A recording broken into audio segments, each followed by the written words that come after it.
Hi guys, welcome to my kitchen. So today I'm sharing my quick ricotta cheese recipe.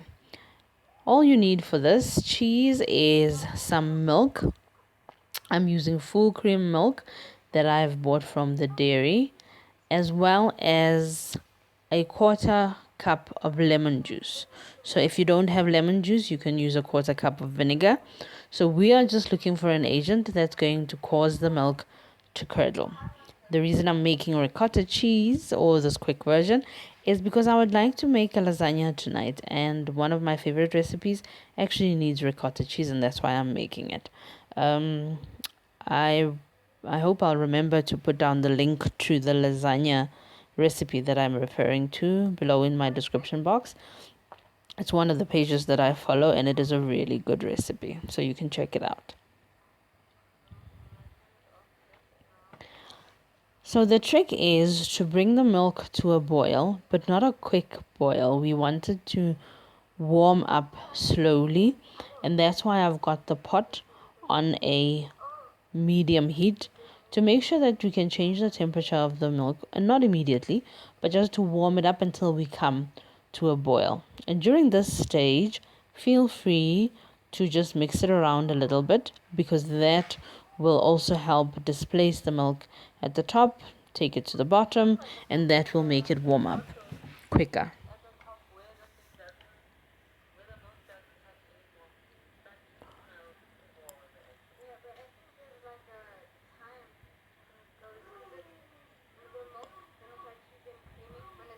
So for 2.5 liters of milk, it normally takes about 10 minutes to get it to the right temperature until we have to put in the lemon juice, which is now.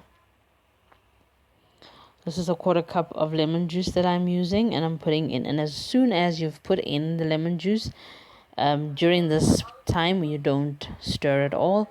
You just let it go, because now is where the milk will start to curdle and the curds will start to form at the bottom, and you want to allow that to happen with the heat still on. And the other thing you're going to see is you'll see your milk will start to get a little bit translucent. Let's bring you closer so you can see. You'll start to see that the milk will get a bit see-through. And that means that all the milk solids have now gone into, or have dropped to the bottom of the pot, and are now forming part of the curds. As you can see over here, see that's a nice big chunk.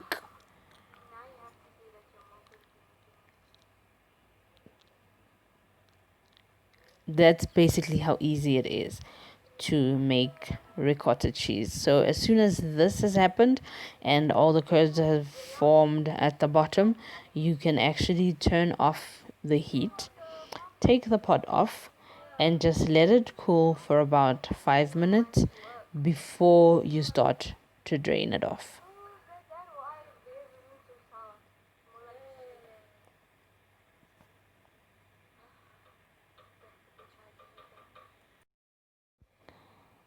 I've just let my milk or curds sit a little bit for about 5 to 10 minutes, and now I am going to be draining it. As you can see, I've got a bowl at the bottom, I've got a strainer, and then I've got a clean cloth. If you've got cheesecloth, by all means, this is where you would use your cheesecloth, but I don't have the energy to go look for mine, so I'm just using a clean cloth. And as you can see, there's the curds at the bottom. It was at this point that I realized I could have actually just used a slotted spoon to lift the curds off the bottom of the pot and put it on the cloth. But yeah, well, now you know. So when you do it, just do it the other way around. Take a slotted spoon, lift the curds off out of the milk, and put that on the strainer on the cloth, and that's probably the right way to do it. So now I am finishing off this process. So I'm going to be putting my cheese on the cloth, because I want to be able to strain whatever liquids are still in the cheese out of it. So that's why I'm putting it in there. I'm just going to be putting the cloth together, pulling it together and just making sure that I'm straining out all of the liquid. So I have only the solid ball left behind, and I'm going to be leaving it in the cloth until I need to use it to make sure that it is completely dry.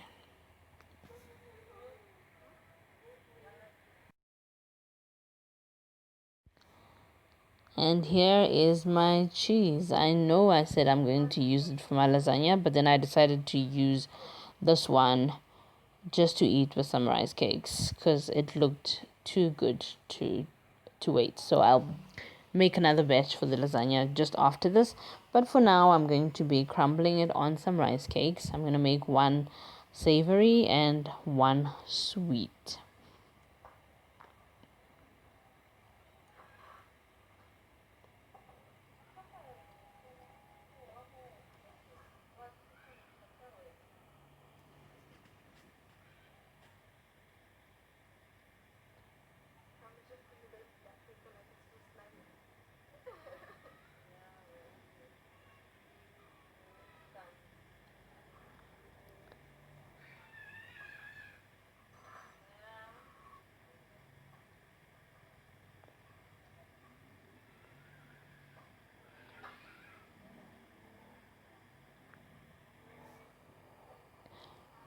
So for the savory rice cake, I'm going to be seasoning it with a little bit of salt, and I'm going to put on some pepper as well.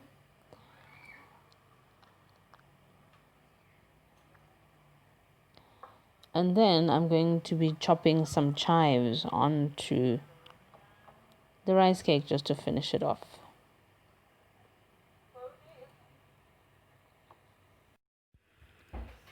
For the sweet version, I am just going to be topping the cheese off with some honey. It is absolutely amazing. Thank you very much for joining me in the kitchen today. Remember to leave a like, a comment, and see you next time. Bye bye.